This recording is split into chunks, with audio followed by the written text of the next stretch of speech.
Élie Duval avait appris à la dure que la plupart des femmes disaient être à l'aise avec l'autisme de son fils de 7 ans, Clément, jusqu'à ce qu'elles vivent la réalité des crises, des routines et d'un enfant qui perçoit le monde différemment. Lorsque sa cousine lui arrangea un rendez-vous avec Maël Laurent, professeur d'arts plastiques en maternelle, il décida de zapper les faux semblants et amena Clément avec lui au dîner, s'attendant à ce qu'elle disparaisse poliment, comme toutes les autres. Mais Maël ne sourcilla pas. Elle s'accroupit à la hauteur de Clément, fredonna en accord avec ses sons doux et vit le garçon magnifique et brillant derrière le diagnostic. Ceci est une histoire d'amour inconditionnel, de seconde chance et de découverte que les familles les plus extraordinaires sont souvent celles qui ne ressemblent pas du tout au modèle traditionnel. Élie Duval regarda son téléphone et fronça les sourcils devant le message de sa cousine Angèle. « Fais-moi confiance, Élie. Celle-là, tu vas l'aimer. Elle est différente.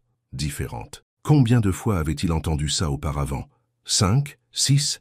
Il avait perdu le compte des femmes qui affirmaient accepter sa situation jusqu'à ce qu'elles y soient réellement confrontées. Élie regarda Clément, son fils de 7 ans, assis par terre dans le salon, alignant ses petites voitures dans un ordre parfait par couleur. Le garçon n'avait pas prononcé un mot de la matinée, mais ce n'était pas inhabituel. Certains jours étaient comme ça. « Qu'est-ce que tu en penses, mon grand ?» demanda Élie, sachant qu'il n'aurait pas de réponse. « Papa devrait-il essayer encore une fois ?»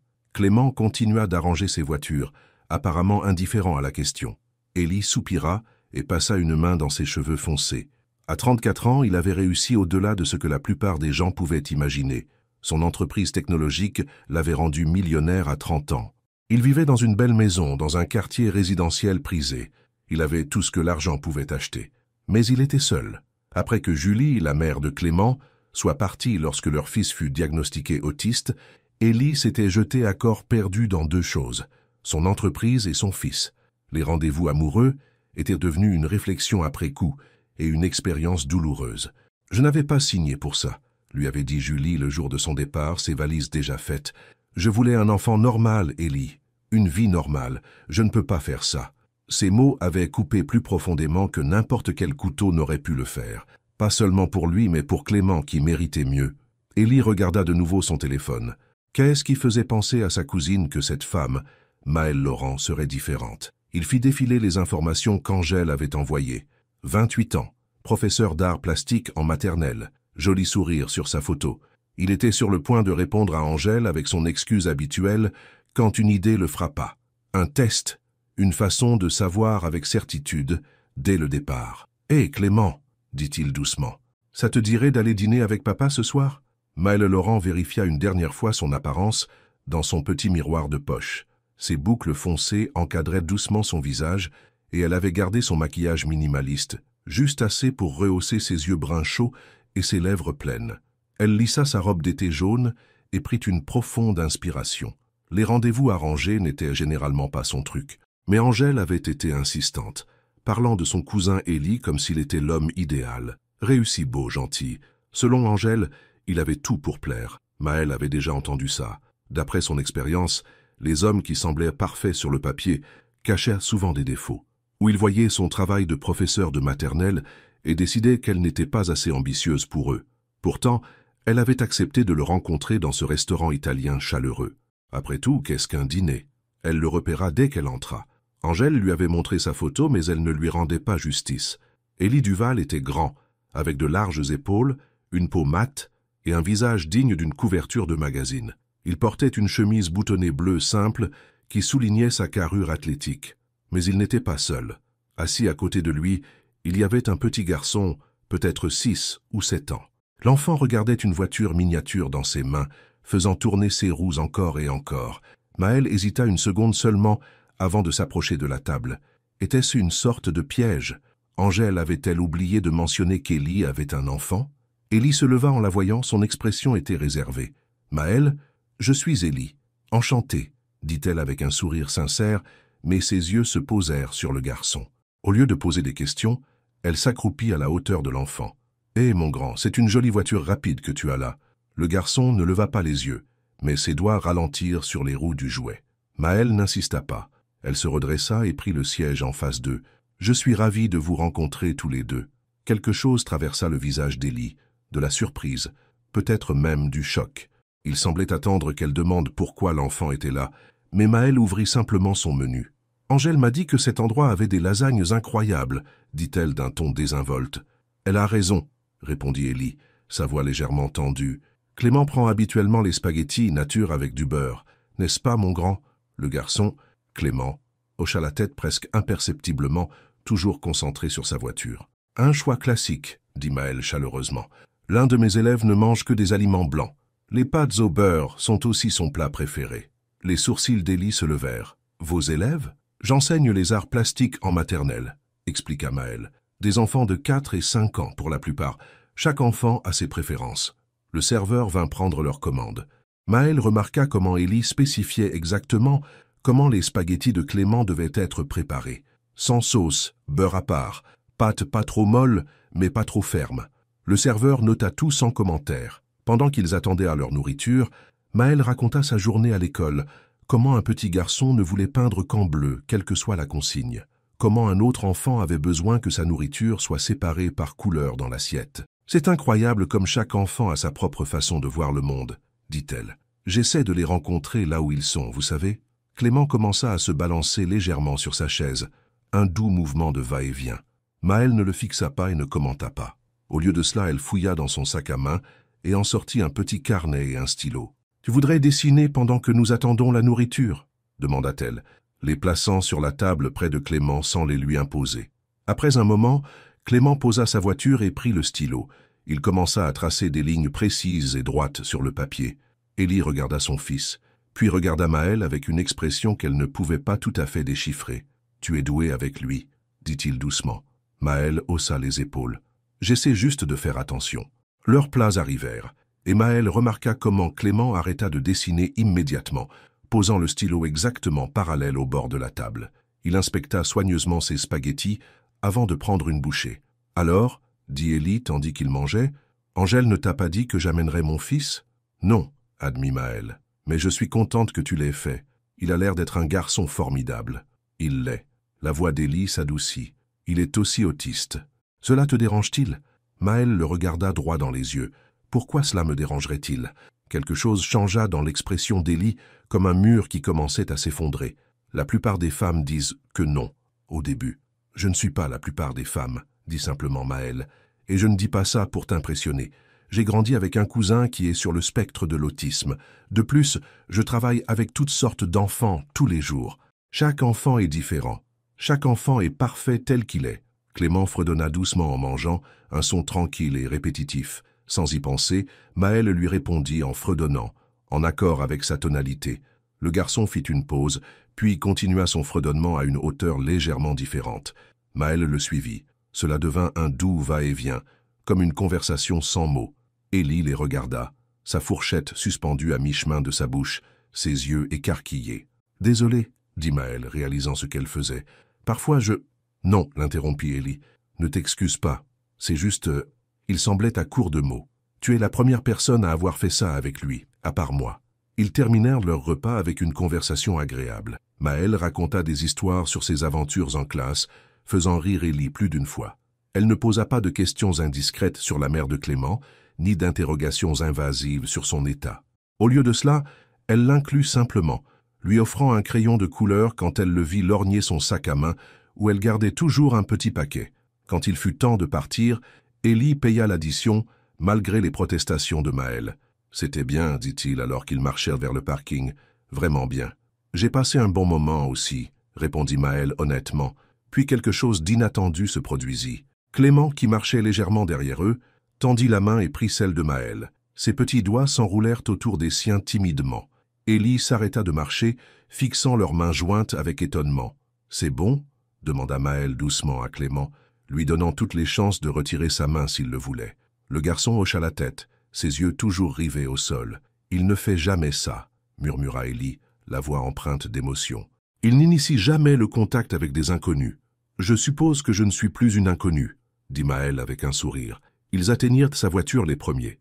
Maëlle retira doucement sa main de celle de Clément, s'accroupissant de nouveau à sa hauteur. « Merci d'avoir dîné avec moi, Clément. J'ai beaucoup aimé tes dessins. » Le garçon ne répondit pas verbalement, mais il la regarda au visage pendant une fraction de seconde avant de reporter son regard au sol. Elle se redressa et se tourna vers Élie, qui la regardait avec une intensité qui fit battre son cœur plus vite. « Merci pour le dîner, dit-elle. »« Maël ?» Élie hésita, puis sembla prendre une décision. « Je dois être honnête avec toi. J'ai amené Clément ce soir exprès, c'était un test. »« Un test ? Pour voir comment tu réagirais avec lui. » Ses yeux trahissaient une pointe de honte. « J'ai déjà vécu ça. Des femmes qui disent toutes les bonnes choses, qui prétendent accepter son autisme.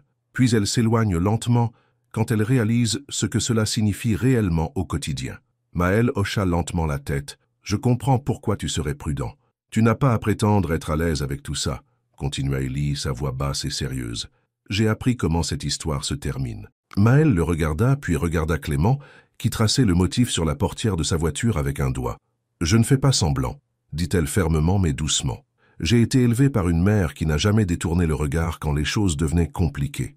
Tu ne me fais pas peur, Élie, et ton fils non plus. » Quelque chose se modifia dans l'expression d'Élie, un adoucissement, une étincelle d'espoir qu'il semblait avoir peur de reconnaître. « Est-ce que je peux t'appeler » demanda-t-il. Maël sourit. « J'aimerais beaucoup. » Alors qu'elle rentrait chez elle plus tard, Maël pensa à la soirée, au regard méfiant d'Élie qui s'était progressivement adouci au fil de la nuit, à la communication silencieuse de Clément et au moment où il lui avait pris la main.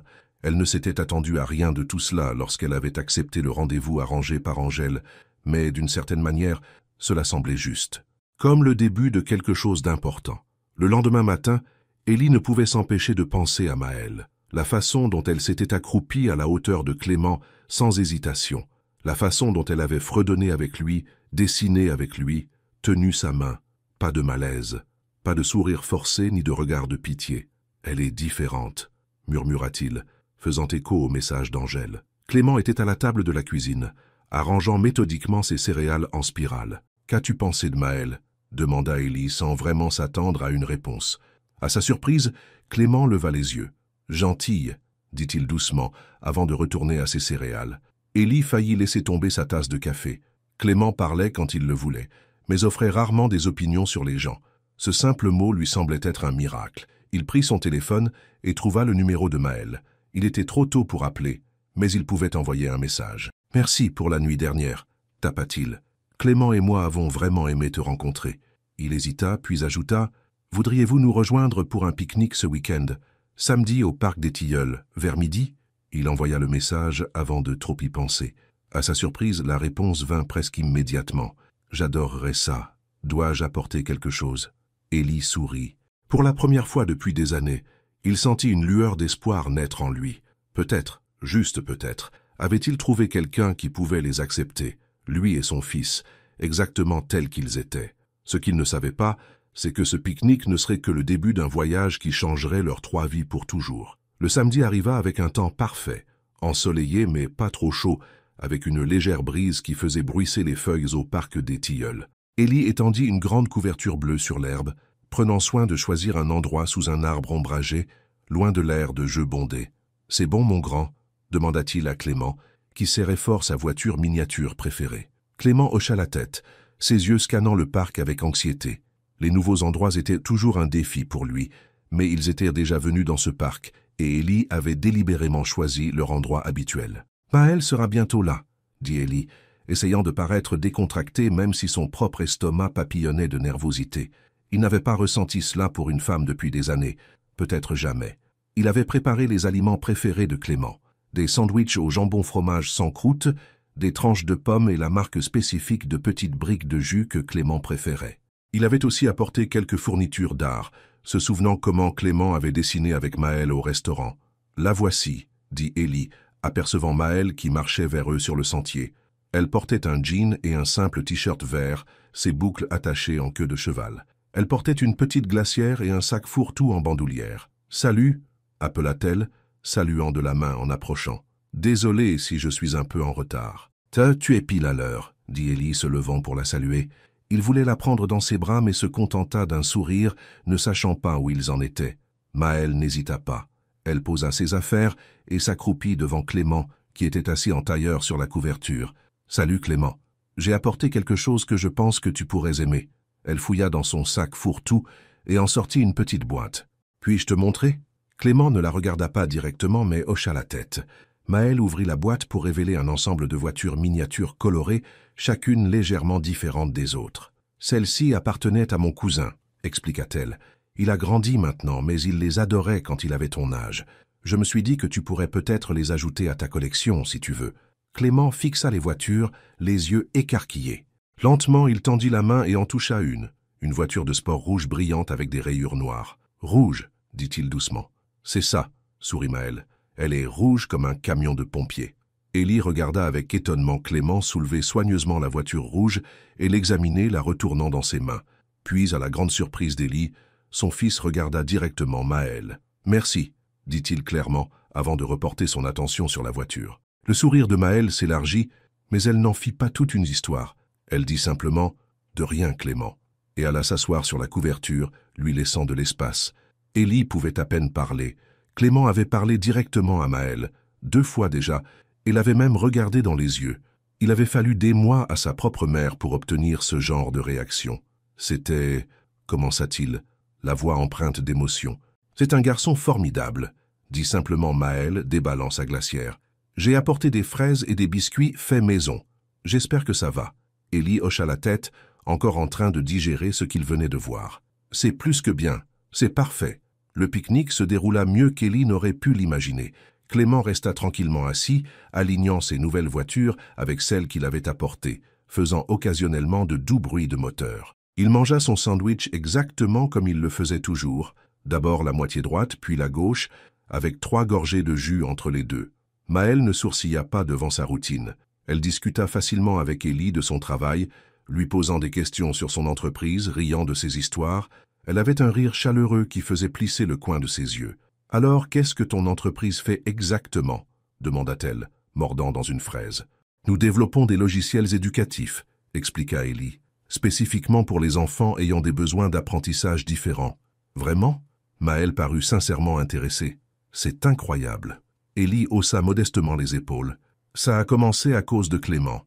Quand il a été diagnostiqué, je n'ai pas trouvé beaucoup de ressources qui fonctionnaient pour lui. Alors j'en ai créé.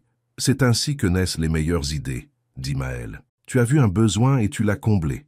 Et toi ?» demanda Élie. « As-tu toujours voulu enseigner ?»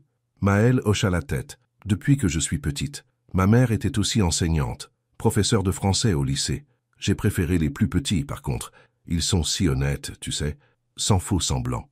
Contrairement aux adultes, » dit Élie avec un sourire entendu. « Exactement. » Maël jeta un coup d'œil à Clément, qui dessinait maintenant des motifs dans un petit carnet qu'il avait apporté. Surtout les enfants comme Clément. Ils sont comme ils sont. Tout le monde n'apprécie pas ça, dit Élie doucement. L'expression de Maël devint sérieuse. Tant pis pour eux. Quelque chose dans la simple conviction de sa voix fit que le cœur d'Élie se gonfla d'émotion. Cette femme était vraie, authentiquement, incroyablement vraie. Après qu'ils eurent mangé, Maël sortit des bulles de savon de son sac fourre-tout. « Est-ce que ça irait si je soufflais des bulles? Certains enfants adorent ça, d'autres non. Il aime généralement ça, » dit Élie, touché par son attention à demander d'abord. Maël ouvrit la bouteille et souffla un flot de bulles qui dansaient dans la brise. Clément leva les yeux, ses yeux suivant leur trajectoire dans l'air. Un petit sourire apparut sur son visage, rare et précieux. Au grand plaisir d'Élie, Clément posa ses voitures et se rapprocha de Maël. Elle lui tendit la baguette à bulles, lui montrant comment la tremper et souffler doucement. Ses premières tentatives envoyèrent des gouttelettes volées, mais il ne se frustra pas. Il essaya encore et encore jusqu'à ce qu'il produise une seule bulle parfaite qui s'envola vers les branches de l'arbre. « Tu as réussi », encouragea doucement Maël. Le sourire de Clément s'élargit d'une fraction. Ils passèrent près de 3 heures au parc. À mesure que l'après-midi avançait, Clément se fatigua, comme Élie s'y attendait. Quand son fils commença à se balancer plus intensément, Élie sut qu'il était temps de rentrer. « Nous devrions probablement rentrer à la maison, » dit-il à Maël. « Clément a besoin de sa routine. »« Bien sûr, » dit Maël sans hésitation. Elle l'aida à ranger leurs affaires, veillant à laisser Clément ramasser ses propres voitures et les remettre lui-même dans la boîte. Alors qu'ils marchèrent vers le parking, Clément les surprit tous les deux de nouveau en prenant la main de Maël, tout comme il l'avait fait devant le restaurant. Mais cette fois, il prit aussi la main de son père, marchant entre eux. Les yeux d'Élie rencontrèrent ceux de Maël au-dessus de la tête de Clément, et la connexion qu'il ressentit à ce moment-là était presque accablante. C'était comme s'ils formaient déjà une famille. À la voiture de Maël, Elle s'agenouilla une fois de plus pour dire au revoir à Clément. « Merci d'avoir partagé ton pique-nique avec moi, » dit-elle, « et de m'avoir montré comment dessiner ces motifs super. Peut-être que la prochaine fois, tu pourras m'en apprendre davantage. » Clément hocha la tête sérieusement, ses yeux fixés sur son menton plutôt que sur ses yeux, mais son attention était indubitable.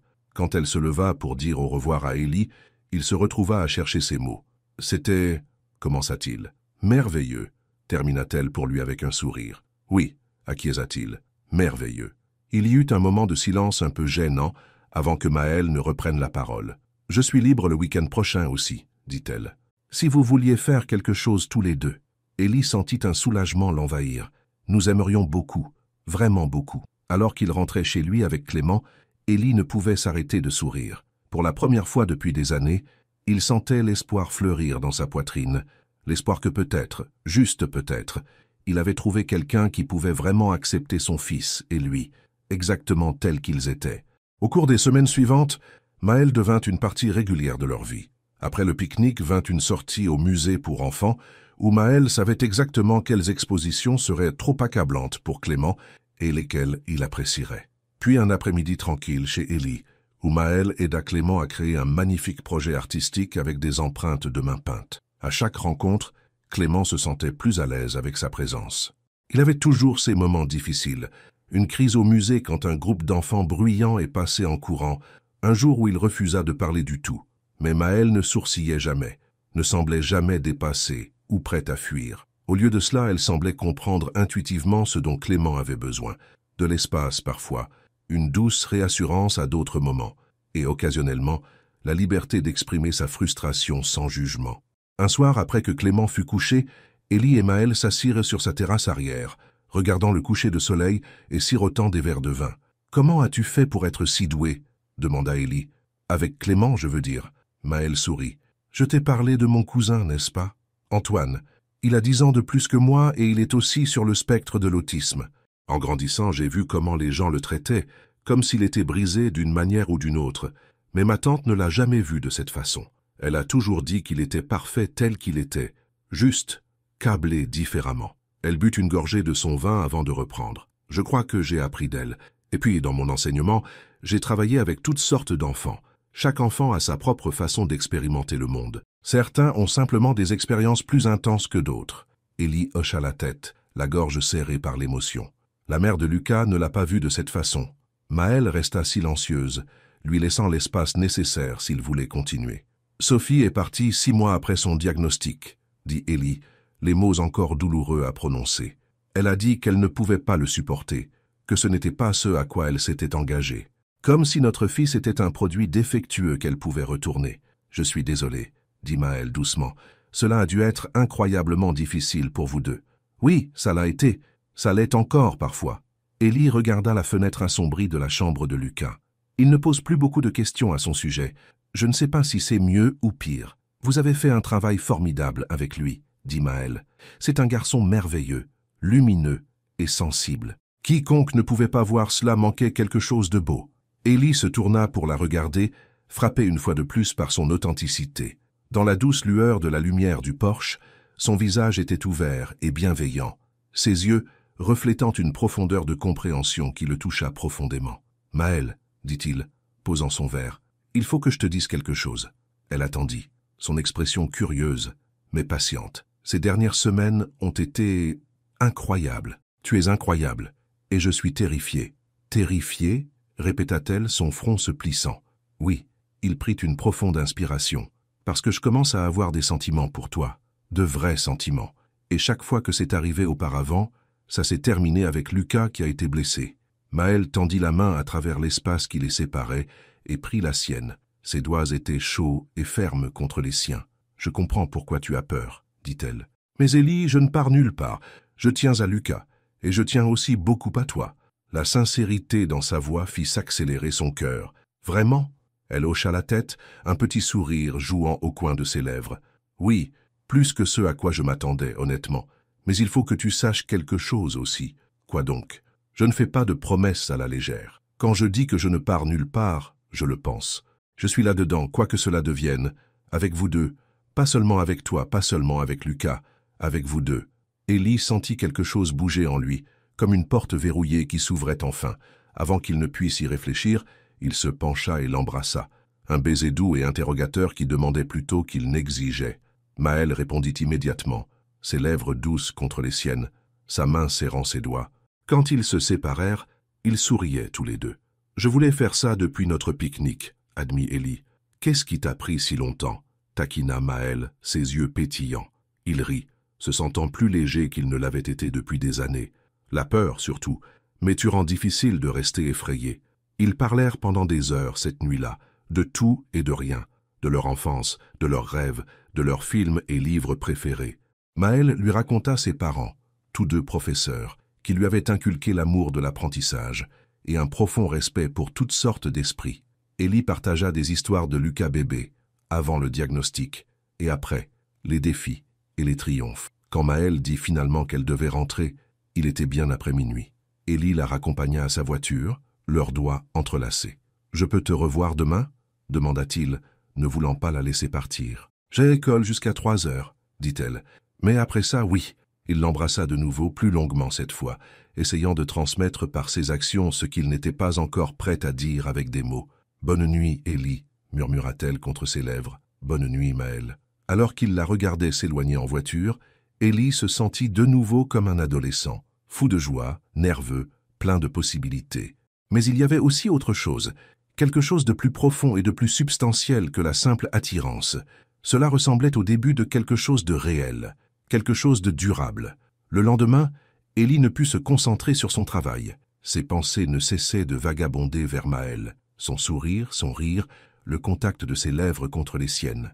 Il avait une réunion importante avec des investisseurs potentiels, mais il se retrouvait à vérifier son téléphone toutes les quelques minutes, espérant un message d'elle. « Monsieur Dubois ?» dit son assistante, passant la tête dans son bureau. « Les Duval sont là. »« Bien, merci, » dit Élie, rangeant rapidement son téléphone et ajustant sa cravate. « Faites-les entrer. » La réunion se déroula bien, malgré sa distraction. Les investisseurs furent impressionnés par le dernier logiciel de son entreprise, un programme conçu pour aider les enfants non-verbaux à communiquer par des images et des phrases simples.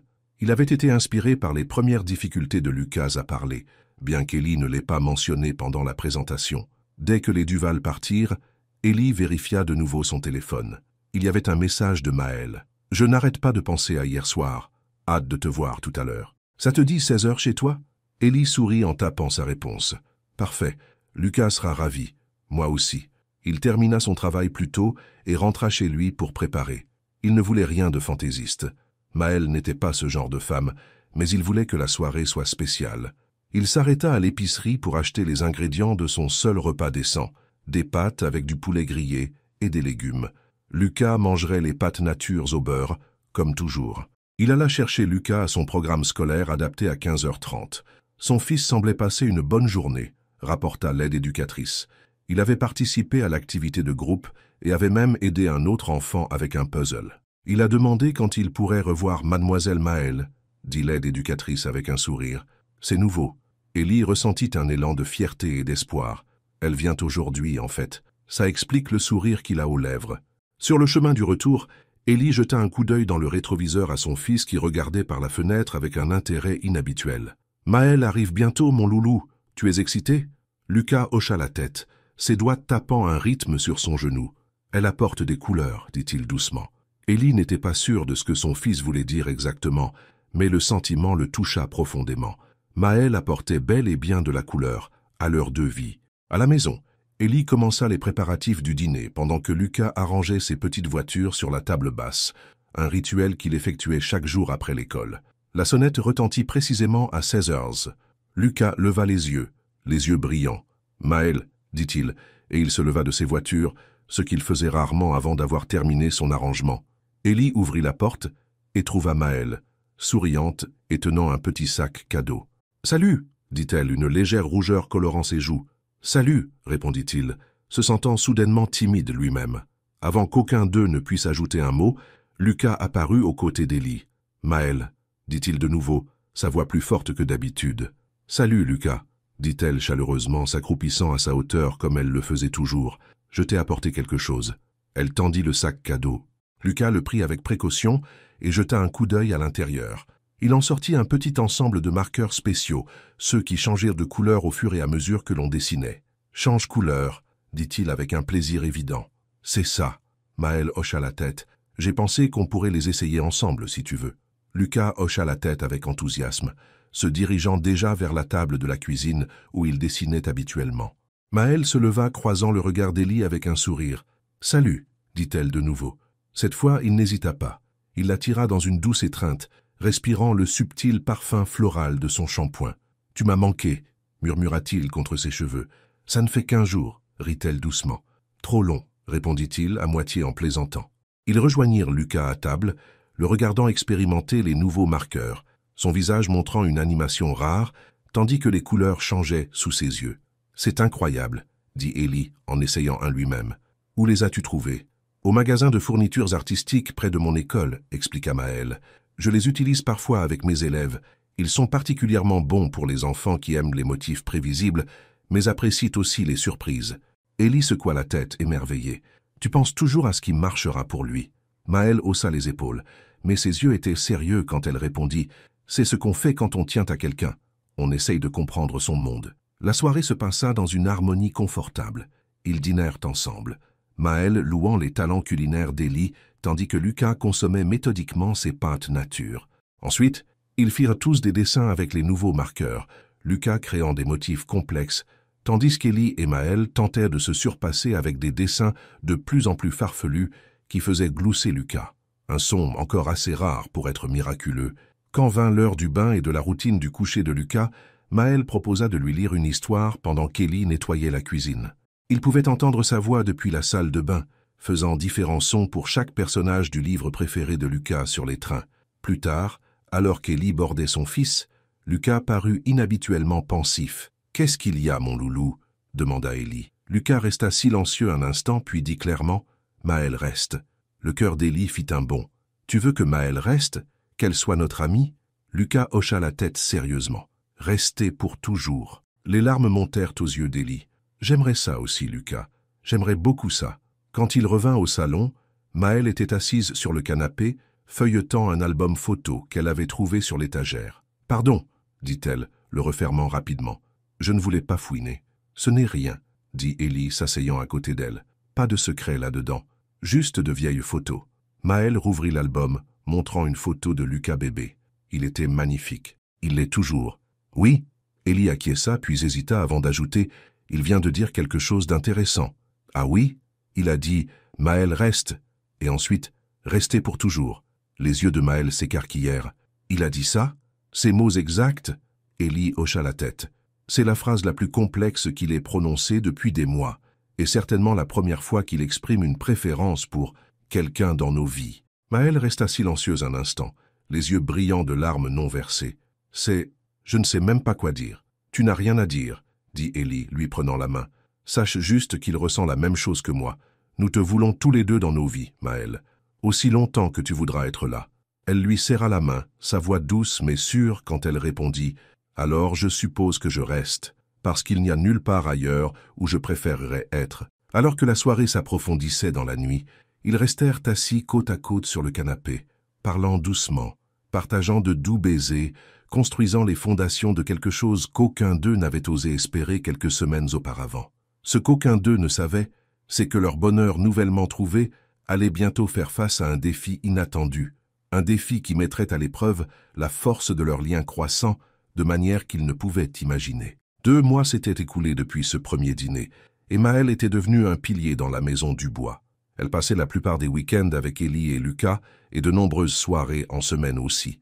Ses œuvres d'art colorées étaient accrochées sur le réfrigérateur aux côtés des dessins de Lucas. Sa tasse préférée, une pièce en céramique faite à la main avec des éclaboussures de peinture, avait une place permanente dans l'armoire de la cuisine. Élie ne se souvenait pas avoir jamais été aussi heureux. Chaque matin, il se réveillait excité à l'idée de la journée à venir, surtout si elle incluait Maël. Même ses employés avaient commenté le changement en lui. « Vous souriez plus », avait fait remarquer son assistante pas plus tard qu'hier. « Ça vous va bien, patron ?» Lucas s'épanouissait aussi. Ses professeurs rapportaient plus de communication verbale, plus d'interaction avec les autres enfants. À la maison, il avait commencé à demander du temps avec Maël chaque jour. généralement pour dessiner ou lire ensemble. Le lien entre eux devenait plus fort chaque semaine. C'était un mercredi après-midi, et Ellie était dans son bureau quand son téléphone sonna. Il ne reconnut pas le numéro mais répondit quand même. Ellie Dubois à l'appareil. Il y eut une pause, puis une voix qu'il n'avait pas entendue depuis près de 3 ans. « Ellie, c'est Sophie. » Son sang se glaça. La mère de Lucas, la femme qui les avait quittés quand les choses étaient devenues difficiles. « Qu'est-ce que tu veux ?» demanda-t-il, la voix tendue. « J'ai besoin de te voir, » dit-elle. « Et Lucas, je suis de retour en ville. » Ellie serra le téléphone plus fort. « Pourquoi maintenant? Ça fait 3 ans, Sophie. Je sais. » Sa voix s'adoucit. « J'ai suivi une thérapie. J'ai changé. Je veux arranger les choses. »« Arranger les choses ?» répéta Ellie avec incrédulité. « Tu as abandonné ton fils quand il avait le plus besoin de toi. Comment comptes-tu arranger ça exactement? »« S'il te plaît, Ellie, » dit Sophie. « Rencontre-moi juste. Écoute-moi. Ensuite, décide. » Tout son instinct lui disait de refuser, de protéger Lucas de plus de souffrance. Mais il savait qu'un jour son fils pourrait demander pourquoi il n'avait jamais donné une seconde chance à sa mère. « D'accord, » dit-il finalement. « Demain, au café de la rue Victor Hugo, juste toi et moi. Je n'amènerai pas Lucas tant que je ne saurai pas de quoi il s'agit vraiment. »« Merci, » dit Sophie, le soulagement évident dans sa voix. « Je te vois à midi ?»« Midi, » confirma-t-il, puis il mit fin à l'appel. Ellie s'assit à son bureau, l'esprit embrouillé. Pourquoi maintenant? Que voulait vraiment Sophie? Et comment cela affecterait-il sa relation avec Maël? Maël, il fallait qu'il lui en parle. Pas de secret. C'était leur accord depuis le début. Il lui envoya un SMS. « Il faut qu'on parle ce soir après que Lucas soit endormi. Rien de grave entre nous, je te promets. Juste quelque chose que j'ai besoin de partager. » Sa réponse vint rapidement. « Bien sûr, j'apporterai le dessert. » Ce soir-là, après avoir bordé Lucas, Ellie trouva Maël dans la cuisine, disposant des parts de cheesecake sur des assiettes. « Ton préféré ?» dit-elle avec un sourire. « Maintenant, qu'est-ce qui se passe? Tu as été silencieux toute la soirée. » Ellie prit une profonde inspiration. Sophie a appelé aujourd'hui. Les mains de Maël s'arrêtèrent. « La mère de Lucas ?» Il hocha la tête. « Elle est de retour en ville. Elle veut nous voir. Le voir. » Maël posa le couteau à dessert avec précaution. « Qu'as-tu dit? » « J'ai accepté de la rencontrer demain. Juste moi, pas Lucas. Il faut que je sache ce qu'elle veut vraiment avant de la laisser l'approcher. » Maël resta silencieuse un instant, son expression pensive. « Comment te sens-tu à ce sujet? » En colère, confus. Ellie passa une main dans ses cheveux. « Surtout, je m'inquiète pour Lucas. Et si elle revenait juste assez longtemps pour qu'il s'attache puis repartait? Je ne peux pas le laisser traverser ça. » Maël contourna le comptoir et prit ses mains dans les siennes. « Tu es un bon père, Ellie. Tu prendras la bonne décision pour Lucas. Qu'est-ce que tu ferais, toi? » demanda-t-il. Elle considéra la question sérieusement. « Je la rencontrerai comme tu prévois de le faire. J'écouterai ce qu'elle a à dire.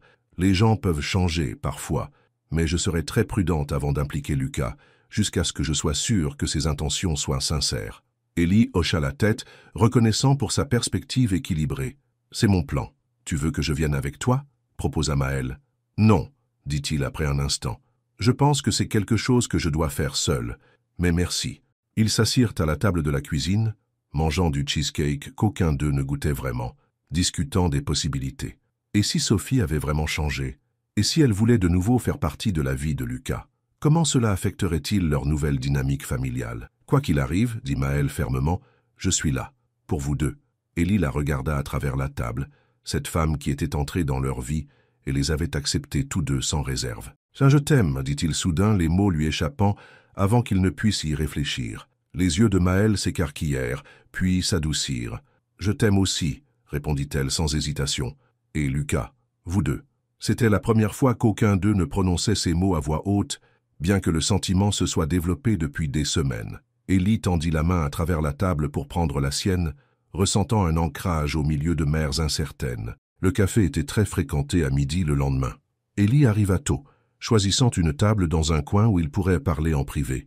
Il reconnut Sophie dès qu'elle entra, bien qu'elle parût différente de ce dont il se souvenait. Ses cheveux blonds étaient plus courts maintenant, coupés en un carré lisse qui encadrait son visage. Elle portait un maquillage minimal et des vêtements simples, un jean et une blouse bleue, contrairement aux tenues à la mode qu'elle affectionnait lorsqu'ils étaient ensemble. Elle avait l'air plus âgée, plus sérieuse. Elle le repéra et s'approcha, ses pas hésitants. « Bonjour Ellie, dit-elle. »« Sophie. » Il ne se leva pas et n'offrit pas d'étreinte. « Assieds-toi. » Elle s'assit en face de lui, les mains fermement jointes sur la table. Merci de m'avoir rencontré. Tu as dit que tu voulais parler. Alors parle. Sophie prit une profonde inspiration. Je sais que tu es en colère. Tu as tout à fait le droit de l'être. Ce que j'ai fait était impardonnable. Alors pourquoi es-tu là? Demanda Ellie sans détour. Parce que même si c'est impardonnable, je dois essayer de faire amende honorable. Elle rencontra son regard directement. La vérité, c'est que je n'étais pas prête à être mère pour n'importe quel enfant, et encore moins pour un enfant ayant des besoins particuliers. J'étais égoïste, immature et effrayé. Et maintenant, je comprends ce que j'ai gâché, dit Sophie doucement. Je ne te demande pas de revenir dans ta vie, Ellie. Ce chapitre est clos. Mais Lucas est aussi mon fils. Je veux une chance de le connaître, de faire partie de sa vie de la manière que tu jugeras appropriée. Ellie étudia son visage, cherchant des signes de tromperie. Pourquoi devrais-je croire que tu ne partiras pas de nouveau quand les choses deviendront difficiles? Parce qu'elles deviennent difficiles, Sophie. Cela fait partie du rôle de parent.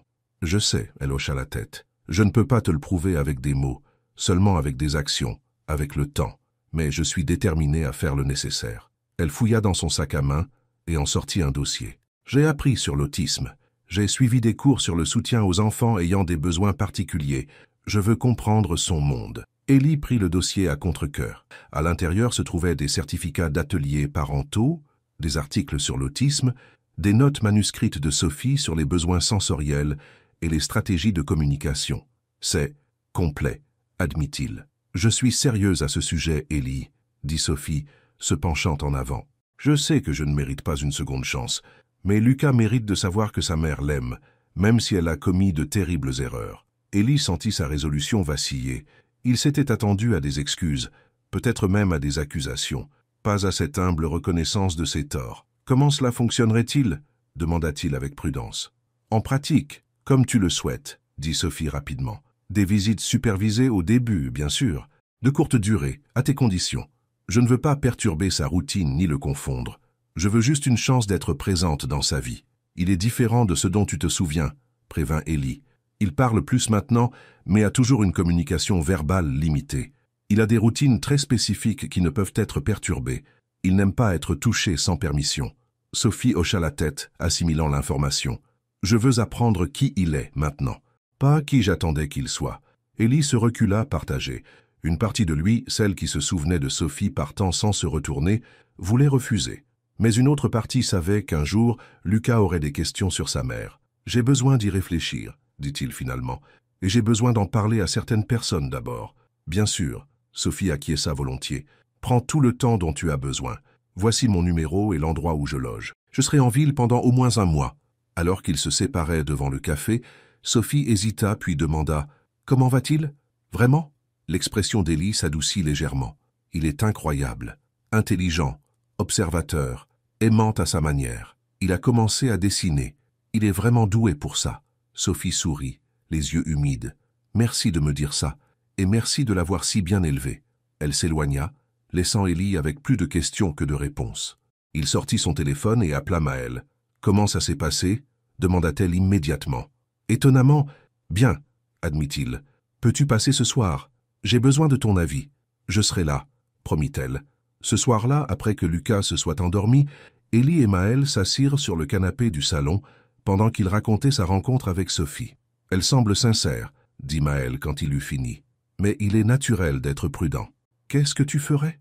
demanda Ellie, accordant plus de valeur à son avis qu'à celui de n'importe qui d'autre. Maëlle réfléchit attentivement avant de répondre. « Si j'étais à ta place, j'autoriserais probablement une visite d'essai, très encadrée, supervisée par toi. Vois comment Lucas réagit à sa présence et comment elle réagit à lui. Et si ça se passe bien, alors peut-être plus de visites, progressivement. Mais je serai clair sur les limites et les attentes dès le début. » Maëlle lui prit la main. « Ellie, quoi que tu décides, je te soutiendrai. C'est ton chemin et celui de Clément. » Il lui serra les doigts avec gratitude. « Notre chemin, maintenant. Tu fais partie de cette famille, toi aussi. » Le mot « famille » flottait entre eux, rempli de promesses et de possibles. « J'aime bien cette idée, » dit Maëlle doucement. Ellie la serra contre lui, puisant de la force dans sa présence. « Je vais l'appeler demain. Organisez une courte visite ce week-end ici, dans la maison où Clément se sent en sécurité. C'est un bon plan, » approuva Maëlle. « Tu veux que je sois là ?» Ellie réfléchit à la question. « En fait, oui, mais pas comme soutien pour moi, même si je le souhaite toujours. Je veux que Sophie voie que Clément et moi avons avancé, que nous avons quelqu'un dans nos vies qui nous accepte entièrement. Maëlle posa sa tête sur son épaule. Alors je serai là. Le samedi arriva trop vite. Élie avait expliqué à Clément aussi simplement que possible que quelqu'un qui le connaissait quand il était bébé allait venir lui rendre visite. C'est ta mère biologique, dit-il prudemment. Son nom est Sophie. Clément avait écouté avec son expression sérieuse habituelle, puis avait demandé « Maëlle sera là aussi ?»« Oui, mon pote, Maëlle sera là aussi. » Cela sembla le satisfaire, et il retourna aligner ses petites voitures en rang parfait sur la table basse. Sophie arriva précisément à l'heure convenue, 11 heures. Élie ouvrit la porte tandis que Maëlle restait dans le salon avec Clément. « Merci pour ça, » dit Sophie, l'air nerveuse. Elle tenait un petit sac cadeau. « Je lui ai apporté quelque chose. C'est bon ?»« Ça dépend de ce que c'est, » dit Élie prudemment. « Un livre sur les trains.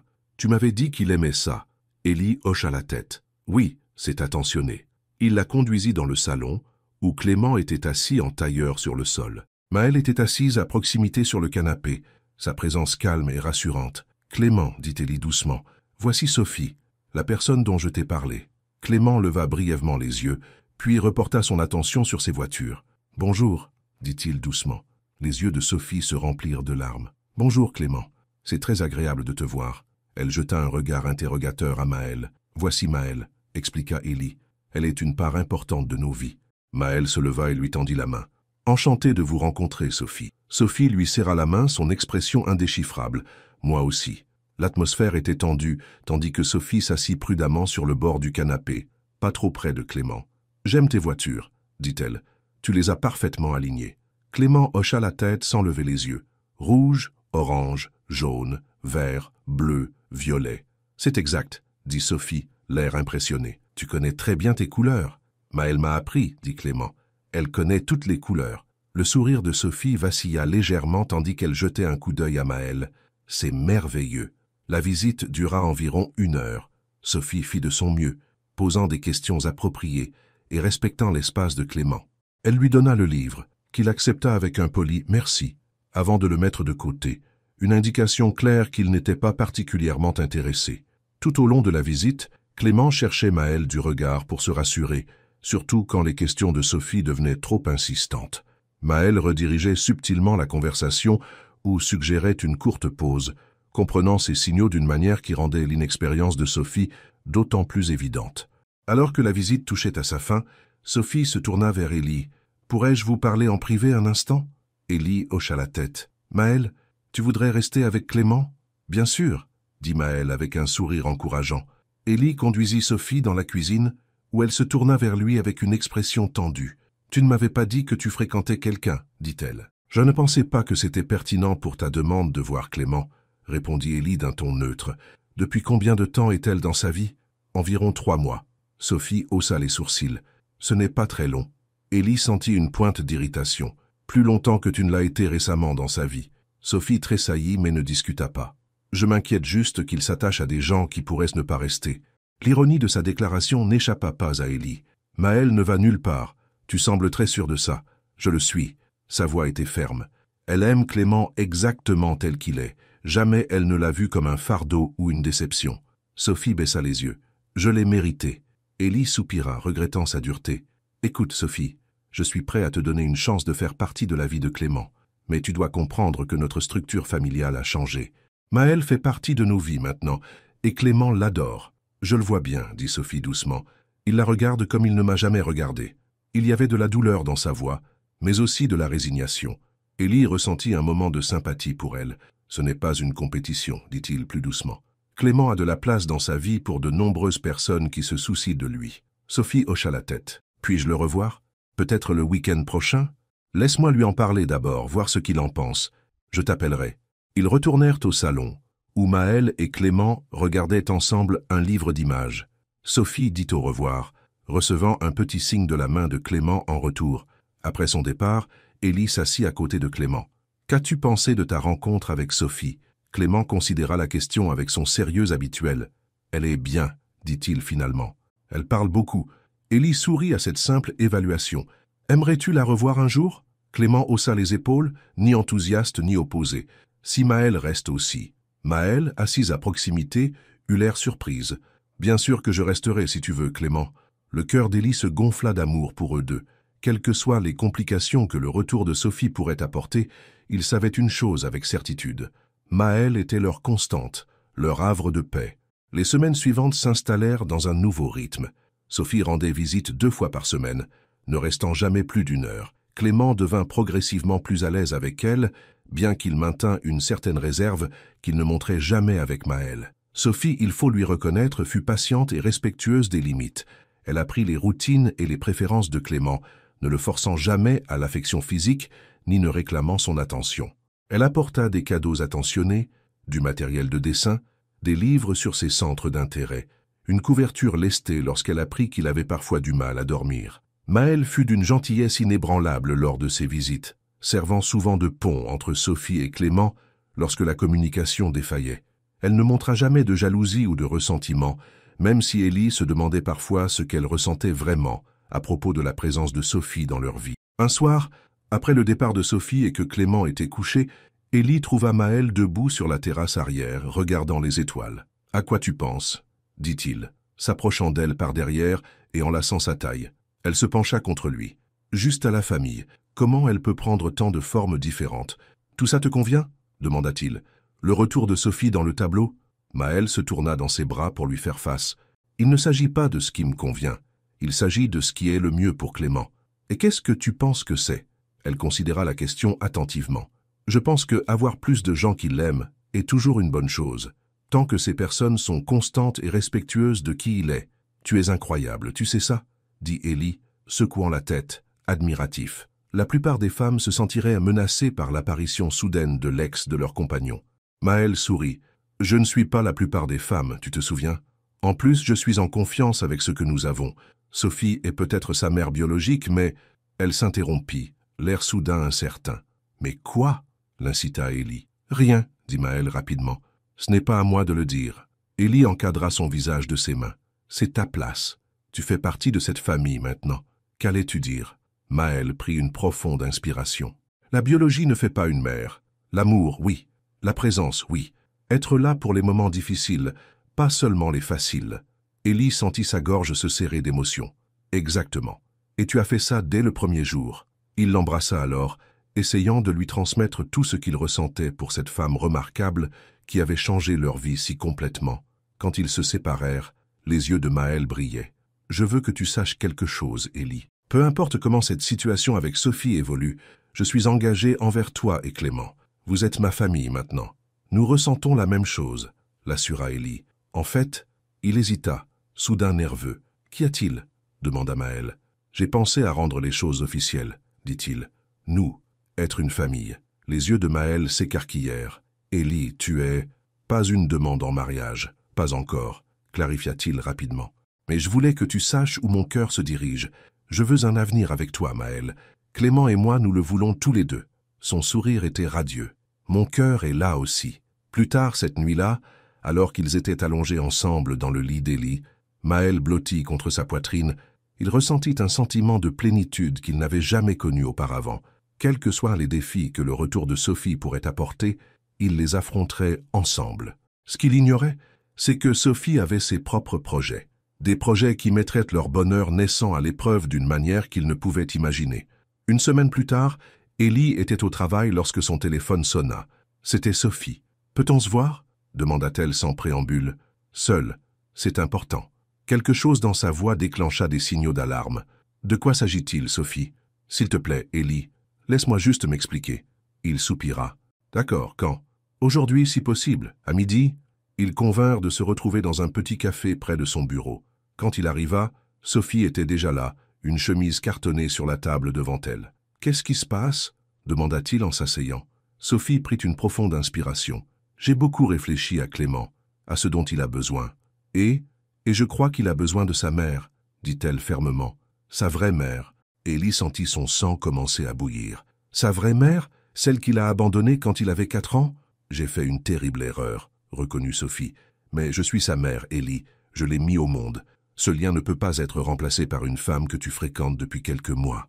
Maëlle a montré à Clément plus d'amour et de compréhension en 3 mois que tu ne l'as fait en 4 ans, » dit Élie froidement. L'expression de Sophie se durcit. « Je ne suis pas là pour discuter de Maëlle. Je suis là parce que je veux faire partie de la vie de Clément d'une manière significative. Les week-ends, les vacances, peut-être même certains jours de la semaine à terme. C'est beaucoup trop vite, objecta Ellie. Clément a besoin de stabilité, de routine. C'est pourquoi il a besoin de ses 2 parents, insista Sophie, travaillant ensemble de manière constante. Ellie secoua la tête. Nous n'en sommes pas là, Sophie. Clément recommence juste à te connaître. Sophie poussa l'enveloppe vers lui. Alors tu devrais voir ça. Avec un sentiment d'appréhension, Ellie ouvrit l'enveloppe et en sortit une pile de papiers juridiques. Ses yeux balayèrent à la première page et le sang lui glaça les veines. « Tu demandes la garde partielle » demanda-t-il incrédule. « La garde conjointe » corrigea Sophie. « Je suis sa mère, Ellie.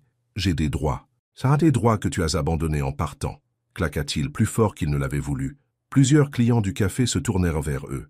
Sophie se pencha en avant, sa voix basse mais intense. « J'ai fait une erreur, une horrible erreur, mais j'essaie de réparer. J'ai changé, j'ai appris. Je veux redevenir sa mère. Et si le tribunal ne t'accorde pas la garde ?» défia Ellie. « Vas-tu disparaître à nouveau? Ou vas-tu rester et être la présence constante dont Clément a besoin, indépendamment de son statut légal ?»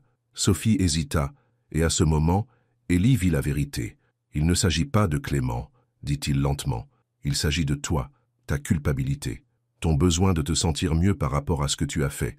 Ce n'est pas juste, » protesta Sophie. « N'est-ce pas ?» Ellie ramassa les papiers et les remit dans l'enveloppe. « Je vais faire examiner ça par mon avocat. Mais Sophie, réfléchis bien à ce que tu fais. Une bataille pour la garde sera difficile pour tout le monde, surtout pour Clément. »« Je ne veux pas de bataille, » dit Sophie. « Je veux un compromis. » « Alors tu aurais dû commencer par la discussion, pas par des papiers juridiques. » Ellie se leva, l'enveloppe à la main. « Je dois y aller. » Tandis qu'il sortait du café, son esprit s'emballait. Sophie irait-elle vraiment jusqu'au bout? Comment cela affecterait-il Clément? Et qu'en penserait Maëlle? Maëlle, il fallait qu'il lui dise tout de suite. Pas de secret. Ça avait toujours été leur règle. Il appela son téléphone portable, mais cela alla directement sur la messagerie vocale. Elle était probablement en train d'enseigner. Il envoya un SMS à la place. Besoin de parler d'urgence. Problème avec Sophie. Appelle dès que tu peux. De retour à son bureau, Ellie pouvait à peine se concentrer sur son travail. Il appela son avocat qui promit d'examiner les documents immédiatement. « Ne paniquez pas encore », conseilla l'avocat. « Elle a été absente pendant des années. Les tribunaux favorisent généralement le parent stable et constant dans ces situations. » C'était quelque peu rassurant, mais Ellie ne pouvait chasser son inquiétude. Pas seulement à propos de la menace juridique, mais à propos de la façon dont cela affecterait leur famille. La famille qu'il, Clément et Maëlle étaient en train de construire ensemble. Son téléphone sonna à 15h30. C'était Maëlle. « Qu'est-ce qui s'est passé ?» demanda-t-elle sans préambule. « Sophie demande la garde conjointe, » dit-il, les mots étant encore difficiles à croire. Il y eut un moment de silence, avant que Maëlle ne réponde. Sa voix soigneusement contrôlée. « Je vois. Quand a-t-elle dit cela ?»« À midi aujourd'hui. Elle avait les papiers avec elle. » Ellie passa une main dans ses cheveux. « Mon avocat dit de ne pas trop m'inquiéter encore, mais... »« Mais tu es inquiet quand même, » termina Maëlle pour lui. « Bien sûr que tu l'es. Je suis désolé de te déverser ça dessus. »« Ne t'excuse pas, » dit Maëlle fermement. « Cela nous concerne tous. Tu rentres chez toi maintenant ou tu restes au bureau ?»« Je rentre. J'ai besoin de voir Clément. »« Je te rejoins là-bas, » promit Maëlle. « Nous allons régler ça ensemble. » Ces mots étaient exactement ce qu'il avait besoin d'entendre. Ensemble. Quoi qu'il arrive, ils l'affronteraient ensemble. Mais en rentrant chez lui, une inquiétude tenace persistait. Sophie avait semblé si raisonnable au début, si compréhensive des besoins de Clément. Qu'est-ce qui avait changé? Et jusqu'où était-elle prête à aller pour obtenir ce qu'elle voulait? Alors qu'il s'engageait dans son allée, le téléphone d'Ellie vibra avec un nouveau message. De Sophie. « Je suis désolée pour tout à l'heure. Je ne veux pas me battre. Mais je suis sérieuse quant à ma place dans la vie de Clément. Réfléchis à ma proposition. C'est mieux pour tout le monde si nous pouvons régler ça sans tribunaux. » Ellie fixa le message, essayant de lire entre les lignes. Était-ce une branche d'olivier ou une menace? Dans tous les cas, il savait une chose avec certitude. Il ferait tout ce qu'il faudrait pour protéger son fils et la vie qu'il construisait avec Maëlle. Ce qu'il ne réalisait pas, c'est que Sophie avait une dernière carte à jouer. Une qui le forcerait à faire un choix impossible entre la femme qu'il aimait et la mère de son enfant. Les jours suivants furent tendus. Ellie consulta son avocat, qui l'assura que le dossier de Sophie pour la garde conjointe était faible, étant donné son absence de 3 ans. Cependant, l'avocat avertit que les tribunaux favorisaient parfois les parents biologiques, surtout les mères qui montraient une réelle volonté de changement. La bonne nouvelle, dit l'avocat, c'est que Clément est assez âgé pour que le juge prenne en compte ses préférences. Maëlle fut le pilier d'Élie à travers tout cela. Elle écoutait ses peurs sans jugement, offrait des conseils lucides et surtout maintenait une certaine normalité pour Clément. Si elle s'inquiétait que sa place dans leur vie soit menacée, elle ne le montrait jamais. Ce qui compte, c'est ce qui est le mieux pour Clément, répétait-elle. Tout le reste est secondaire. Sophie continua ses visites avec Clément, agissant comme si rien n'avait changé. Elle fut d'une politesse inébranlable envers Maëlle, bien qu'il y eût une nouvelle froideur dans son attitude. Élie observait attentivement leurs interactions, se demandant quel serait le prochain coup de Sophie. Il n'eut pas à attendre longtemps pour le découvrir. Un soir, après la visite prévue de Sophie, elle demanda à nouveau à parler à Élie en privé. Maëlle emmena Clément dans le jardin pour jouer, leur laissant de l'espace. « J'ai réfléchi à notre situation », commença Sophie une fois qu'ils furent seuls dans le salon. « Et » l'incita Élie méfiant. « Et je suis prête à abandonner la demande de garde à une condition. » Élie croisa les bras. « Quelle condition ?» Sophie prit une profonde inspiration. « Je veux que tu rompes avec Maëlle. » Élie la fixa, sûre d'avoir mal entendu. « Pardon ? Je suis sérieuse, Élie. » Sophie se pencha en avant, sa voix pressante. « Pense-y, Clément a besoin de stabilité. Deux parents qui se concentrent uniquement sur lui. Avoir ta petite amie impliquée ne fait que compliquer les choses. » « Maëlle n'est pas seulement ma petite amie, » dit Élie, sa voix dangereusement calme. « C'est quelqu'un que Clément aime et en qui il a confiance. Quelqu'un qui ne l'a jamais déçu. Contrairement à moi, tu veux dire, » dit Sophie amèrement. « Je comprends. J'ai fait des erreurs.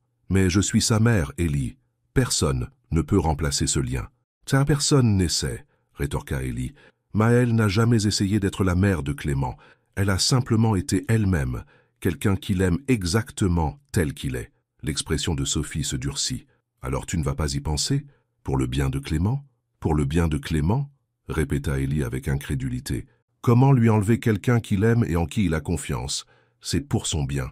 Parce que cela éviterait une bataille juridique désordonnée, » dit Sophie. « Cela lui donnerait la chance d'avoir ses deux parents dans sa vie, travaillant ensemble. » Élie secoua la tête, incapable de croire ce qu'il entendait. « C'est du chantage émotionnel, Sophie, et ça ne marchera pas. »« Alors je te verrai au tribunal, » dit-elle en se levant. « Mon avocat prendra contact. » Après son départ, Élie s'assit sur le canapé, la tête entre les mains. C'était pire que ce qu'il avait imaginé. Sophie ne se battait pas seulement pour la garde. Elle essayait de démanteler la famille que lui et Clément avaient construite avec Maëlle. Il entendit la porte arrière s'ouvrir, suivi des pas rapides de Clément montant à l'étage vers sa chambre. Puis, Maëlle apparut dans l'embrasure de la porte. Son expression était préoccupée. « Si mauvais que ça ?» demanda-t-elle doucement. Élie leva les yeux vers elle, son cœur plein d'amour et de regret. Pire, il tapota le canapé à côté de lui, et Maëlle s'assit, lui prenant la main. « Dis-moi. » Alors il le fit, lui racontant l'ultimatum de Sophie mot pour mot.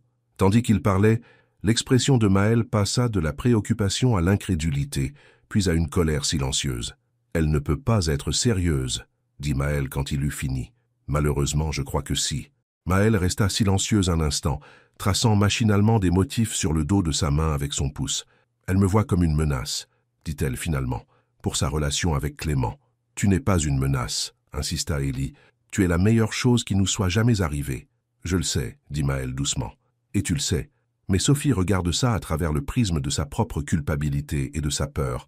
Elle a peur que Clément m'aime plus qu'elle. Élie lui serra la main. « Eh bien, sa solution est totalement inacceptable. Je ne choisis pas entre toi et éviter une bataille judiciaire. Ce n'est même pas un choix. » Les yeux de Maëlle étaient troublés. « Mais, et si aller au tribunal blesse Clément? Tu sais combien il a du mal avec le changement, avec les nouveaux environnements. Une bataille pour la garde signifierait des étrangers qui lui posent des questions, peut-être même qu'ils doivent témoigner. » La pensée fit se nouer l'estomac d'Élie. « Je sais, c'est la dernière chose que je souhaite, mais je ne peux pas laisser Sophie dicter nos vies comme ça. »« Non, » acquiesça Maëlle, « tu ne peux pas. » Elle se tut à nouveau, fixant le lointain avec une expression qu'Élie ne pouvait tout à fait lire. « À quoi penses-tu » demanda-t-il soudain effrayé.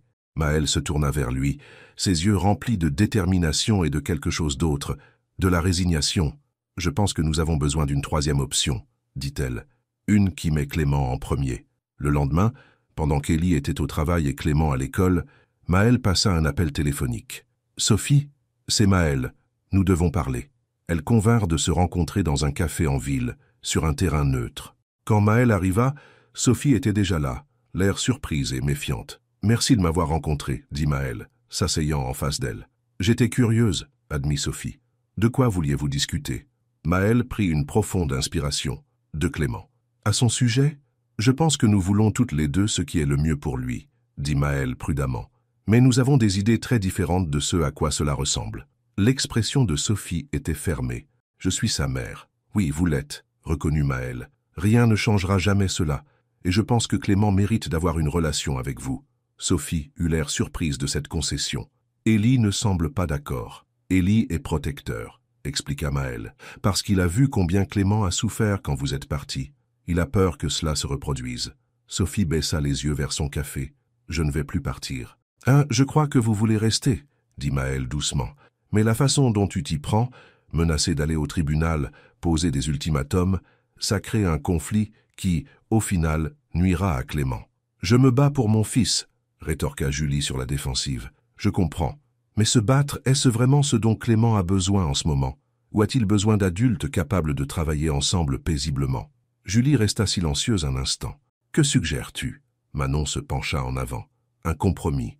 Un qui te permette d'être présente de manière constante dans la vie de Clément, tout en respectant l'unité familiale dans laquelle il se sent bien.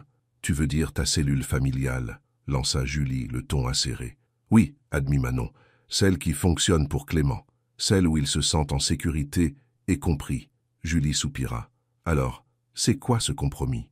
Un droit de visite régulier et constant. Peut-être un week-end par mois pour commencer. Puis, plus à mesure que Clément sera plus à l'aise. Les vacances. Pas de tribunal, pas d'avocat, pas de Clément contraint de choisir. Et tu serais d'accord avec ça ?» demanda Julie, sceptique. « Ce n'est pas une question de moi, » déclara Manon fermement. « C'est une question de Clément. Et oui, je suis d'accord avec tout ce qui peut rendre sa vie meilleure et plus stable. » Julie l'observa un long moment. « Ah, tu l'aimes vraiment, n'est-ce pas ?»« De tout mon cœur, » dit simplement Manon. « Et Émile ?»« Lui aussi. » La voix de Manon s'adoucit. « Ils sont ma famille, Julie. Je n'essaie pas de te remplacer dans la vie de Clément. Il y a de la place pour nous deux pour l'aimer. » Les yeux de Julie se remplirent de larmes inattendues. « J'ai tellement tout gâché. »« Pas tout, » rétorqua Manon. « Tu es là maintenant. Tu essaies. C'est ça qui compte. » Julie s'essuya les yeux. « Pourquoi es-tu si gentille avec moi, après ce que j'ai demandé à Émile de faire ?» Manon sourit tristement. « Parce que s'accrocher à la colère n'aide pas Clément, et parce que je sais ce que c'est de vouloir faire partie de son monde à en souffrir. » Il y eut un long silence tandis que Julie semblait assimiler tout cela. « Il faut que j'y réfléchisse, » dit-elle finalement. « Bien sûr, » acquiesça Manon. « Prends tout le temps dont tu as besoin. » Alors qu'elles se séparèrent devant le café, Julie hésita puis dit « Merci de les avoir aimés quand je ne pouvais pas. » Manon ne savait pas comment répondre, alors elle se contenta de hocher la tête et de s'éloigner, espérant avoir fait le bon choix. Émile fut surpris lorsque Manon lui raconta sa rencontre avec Julie. « Tu as fait quoi ?» demanda-t-il, la voix montant. « Manon, tu n'avais pas à faire ça. Ce n'est pas ton combat. »« Si, c'est le mien, » dit calmement Manon. « Je t'aime et j'aime Clément. Ça en fait aussi mon combat. » Émile la serra fort dans ses bras. « Tu es incroyable, tu sais, mais Julie aurait pu être horrible avec toi. » « Elle ne l'a pas été, » dit Manon contre sa poitrine. « Elle était juste triste et effrayée. Je pense que sous toutes les menaces légales, elle veut juste faire partie de la vie de Clément à nouveau. Tu es plus indulgente que moi, » murmura Émile dans ses cheveux. « Pas plus indulgente, » corrigea Manon. « Juste moins blessée par elle. Elle ne m'a pas quitté. » Émile recula pour la regarder. « Et tu serais vraiment d'accord pour qu'elle soit régulièrement dans la vie de Clément, qu'il passe des week-ends avec elle? Si c'est ce qu'il y a de mieux pour Clément, oui, » dit Manon sans hésitation. « Mais seulement si tu l'es aussi, et seulement si lui l'est. » Émile secoua la tête, émerveillé. « Juste au moment où je pensais ne pas pouvoir t'aimer davantage. » Manon lui sourit. « Je t'aime aussi, tous les deux. Assez pour vouloir que tout le monde dans la vie de Clément s'entende. » Ils n'eurent aucune nouvelle de Julie pendant 3 jours. Puis, le jeudi soir, elle appela. « J'ai réfléchi à ce que Manon a dit, » confia-t-elle à Émile. « Et elle a raison. Se battre n'est pas ce dont Clément a besoin. » « Que dis-tu » demanda Émile prudemment. « Je dis que j'aimerais essayer son compromis, des visites régulières, en augmentant progressivement. Pas de tribunaux, pas d'avocats. » Émile sentit un poids se lever de ses épaules. « Ça a l'air raisonnable. J'ai déjà appelé mon avocat pour lui dire de retirer la demande de garde, » ajouta Julie. « Et Émile, Je suis désolé pour ce que j'ai dit à propos de Manon. C'était mal de ma part d'essayer de vous séparer. Oui, ça l'était, convint Émile, pas encore prêt à pardonner cette offense particulière. Elle est bonne pour Clément, admit Julie. Je le vois maintenant. Il s'illumine quand elle est là. Oui, c'est vrai, dit Émile doucement. Et elle est bonne pour toi aussi, ajouta Julie. Je suis contente que tu aies trouvé quelqu'un qui vous aime tous les deux comme vous le méritez. Émile resta silencieux un instant, surpris par sa sincérité. Merci de dire ça. Après avoir raccroché, il trouva Manon dans la cuisine, faisant semblant de ne pas écouter pendant qu'elle préparait le dîner. Elle retire la demande de garde, dit-il, ayant encore du mal à y croire. Le visage de Manon s'illumina d'un sourire radieux. C'est merveilleux. Elle a accepté ton compromis, poursuivit Émile, l'enlaçant par la taille. Des visites régulières, en augmentant lentement. Je suis tellement contente, dit Manon se penchant contre lui, pour le bien de Clément. Pour notre bien à tous, corrigea Émile. Et c'est tout grâce à toi. J'ai juste parlé avec elle, répliqua modestement Manon. Non, Émile la tourna pour lui faire face. Tu as fait ce que personne d'autre n'aurait pu faire. Tu as vu, au-delà de toute la colère et la douleur, ce qui importait vraiment, le bonheur de Clément. Manon haussa les épaules, mal à l'aise avec les éloges. C'est ce que n'importe qui aurait fait. C'est ce que tu as fait, insista Émile. Parce que tu es toi, extraordinaire, compatissante, aimante, toi. Il l'embrassa alors, versant toute sa gratitude et son amour dans ce geste. Quand ils se séparèrent, il posa son front contre le sien. « Emménage avec nous », dit-il soudainement. Les yeux de Manon s'écarquillèrent. « Quoi ? Emménage avec nous », répéta Émile. « Officialisons les choses. Tu es déjà là la plupart du temps, de toute façon. »« Tu es sûr ?» demanda Manon. « Et Clément, comment se sentirait-il ?»« Demandons-lui », suggéra Émile. Ils trouvèrent Clément dans sa chambre, arrangeant soigneusement sa collection grandissante de petites voitures, les originales que Manon lui avait offertes, occupant désormais une place d'honneur au centre de son étalage. « Clément !» dit Émile, assis au bord du lit, tandis que Manon se tenait à proximité. « Comment te sentirais-tu si Manon venait vivre avec nous, si elle était là tout le temps, pas seulement certains jours ?» Clément leva les yeux, l'air pensif. « Elle dormirait ici ?»« Oui, » acquiesça Émile. « Elle aurait ses propres affaires ici, comme ses livres et ses vêtements. »« Et ses peintures ?» demanda sérieusement Clément. Manon sourit. « Oui, et mes peintures. » Clément y réfléchit un instant, puis hocha la tête avec décision. « Bien, Manon est à sa place ici. » La simple certitude dans sa voix fit monter les larmes aux yeux de Manon. « Je le crois aussi, Clément. »« Alors, c'est réglé, » dit Émile, la voix elle-même émue. « Manon emménage. »« Quand ?» voulut savoir Clément. Émile regarda Manon d'un air interrogateur. « Que dirais-tu du week-end prochain ?» suggéra-t-elle. « Ça me laisserait le temps de faire mes cartons et de parler à mon propriétaire. »« Le week-end prochain, » répéta Clément, l'ajoutant à son calendrier mental. Manon rentre à la maison. La maison. Le mot n'avait jamais sonné aussi parfait. Le samedi suivant, Julie eut sa première visite officielle avec Clément. Une sortie au parc zoologique de Paris, juste eux deux. Émile était nerveux, mais Manon lui rappela que Julie avait autant à perdre qu'eux si elle ne respectait pas ses promesses. Elle sait que c'est sa chance de construire une vraie relation avec Clément, dit Manon. Elle ne gâchera pas tout. Elle avait raison. Julie ramena Clément exactement à l'heure, et il semblait content, quoique fatigué par l'excitation. Il leur raconta les éléphants qu'il avait vus et la glace que Julie lui avait achetée. Elle a dit qu'elle était ma maman de naissance, rapporta Clément d'un ton neutre. Ça veut dire qu'elle m'a eu dans son ventre quand j'étais bébé. C'est exact, confirma Émile, curieux de savoir où cela allait mener. Mais Manon est ma maman de cœur, poursuivit Clément, comme s'il énonçait un fait évident. Elle ne m'a pas eu dans son ventre, mais elle m'a dans son cœur. Manon s'agenouilla à sa hauteur, les yeux brillants de larmes. C'est exactement ça, Clément. Tu es dans mon cœur. Toujours. Clément hocha la tête, satisfait que tout le monde ait compris, puis alla aligner ses voitures, son activité habituelle après toute nouvelle expérience. Émile passa un bras autour des épaules de Manon. « Maman de cœur », répéta-t-il doucement. Il a trouvé ça tout seul. Manon hocha la tête, trop émue pour parler. « Gamin sage », dit Émile avec un sourire. Le lendemain, ils déménagèrent les affaires de Manon dans la maison. Cela ne prit pas longtemps. Elle vivait simplement et avait déjà accumulé pas mal de choses chez eux. Clément aida à sa manière, portant soigneusement les fournitures artistiques de Manon vers la pièce libre qu'ils avaient aménagée pour être son atelier. Alors que la journée s'achevait, ils s'assirent ensemble sur la balançoire du porche arrière, Émile, Manon et Clément entre eux. La soirée était paisible. Les premières étoiles commençaient tout juste à apparaître dans le ciel assombrissant. « Tu es heureux, mon grand ?» demanda Émile à son fils. Clément hocha la tête, les yeux fixés sur le ciel. « Oui, tout le monde est à sa place. » Manon croisa le regard d'Émile par-dessus la tête de Clément, son sourire radieux dans la lumière déclinante. Elle murmura « Je t'aime » et Émile sentit son cœur se gonfler de gratitude et de joie. Tout le monde était en effet à sa place.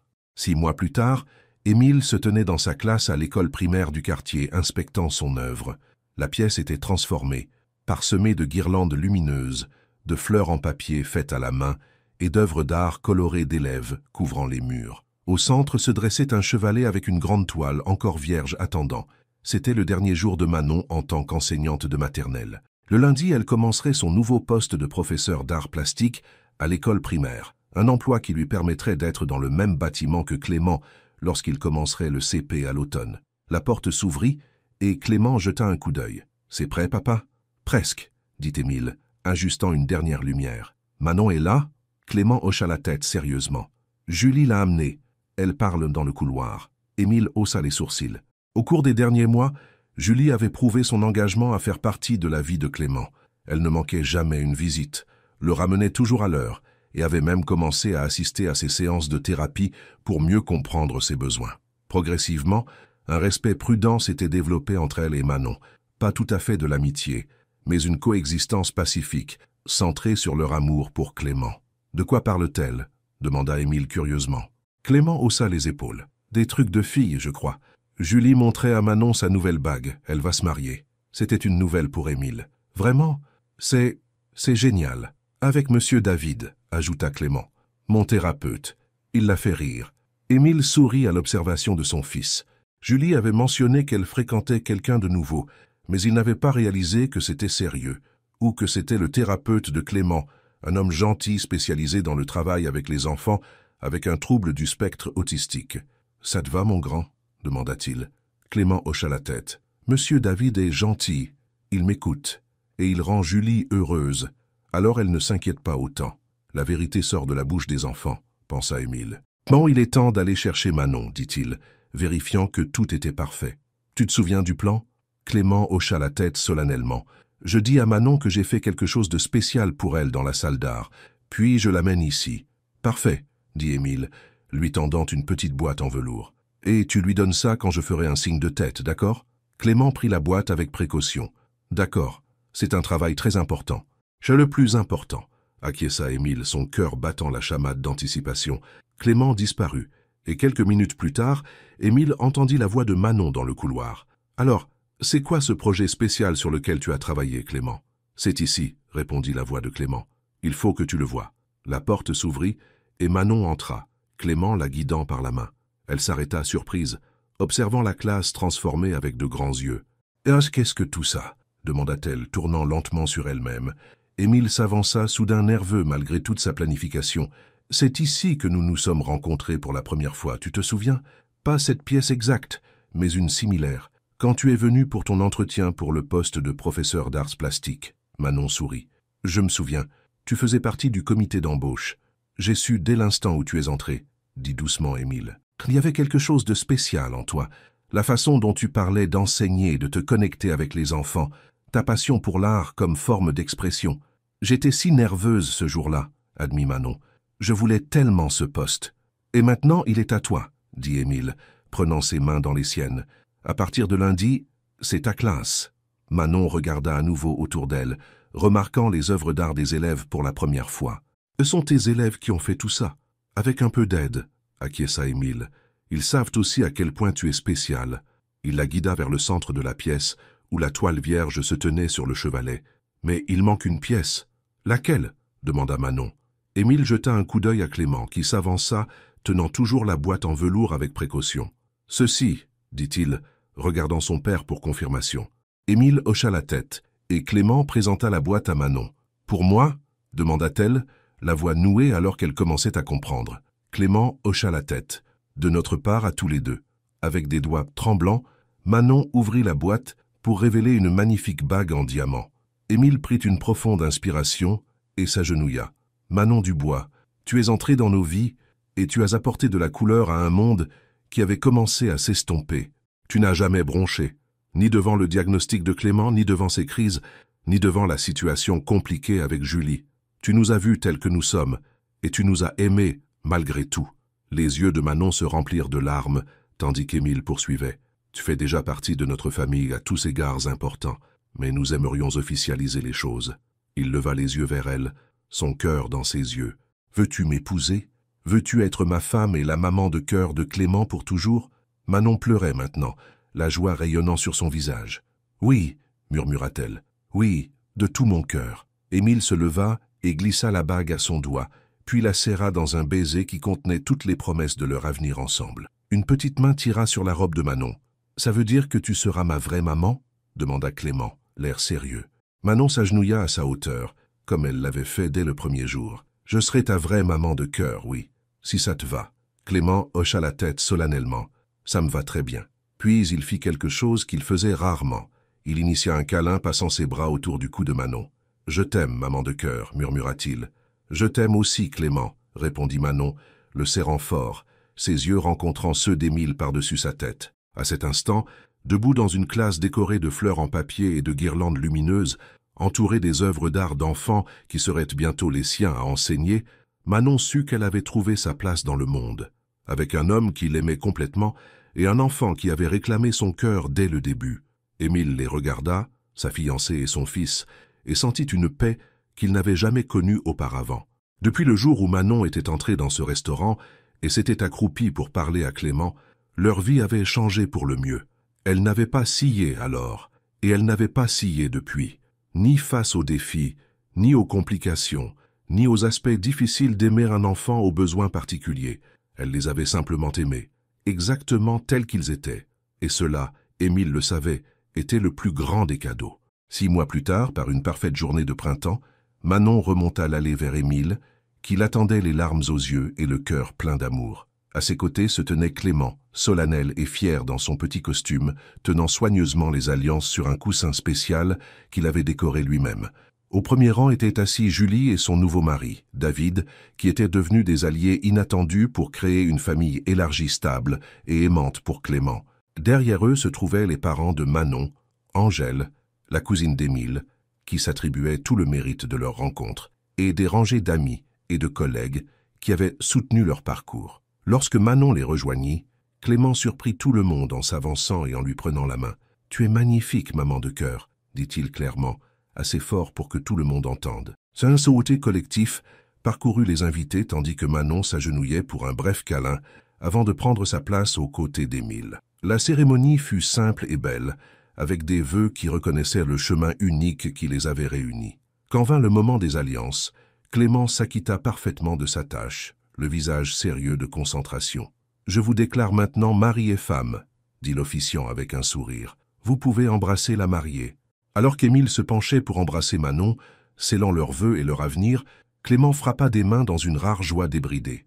Plus tard, à la réception, Émile écarta Manon de la foule pour un moment de calme. « Heureuse ?» demanda-t-il, bien que son sourire radieux lui ait déjà donné la réponse. « Plus que je n'aurais jamais cru possible, » répondit-elle se penchant contre lui. « Tout ça grâce à un rendez-vous à l'aveugle où tu as amené ton fils pour me tester. » Émile rit doucement. « La meilleure décision que j'ai jamais prise. » Manon regarda de l'autre côté de la pièce où Clément montrait à ses grands-parents son dernier dessin, une représentation colorée de leur famille, avec Manon, Émile et lui-même au centre, entouré de Julie, David et de toutes les autres personnes importantes de leur vie. « Il est incroyable, » dit-elle. « Vous l'êtes tous les deux.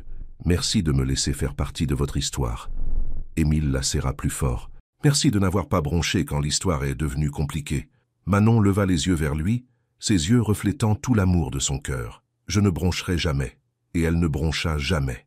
À travers toutes les années qui suivirent, les joies et les défis, les étapes et les revers, la croissance et le changement, Manon resta inébranlable. La femme qui n'avait pas bronché face à l'autisme, aux ex-femmes, aux crises, ou à la complexité désordonnée et magnifique des familles recomposées.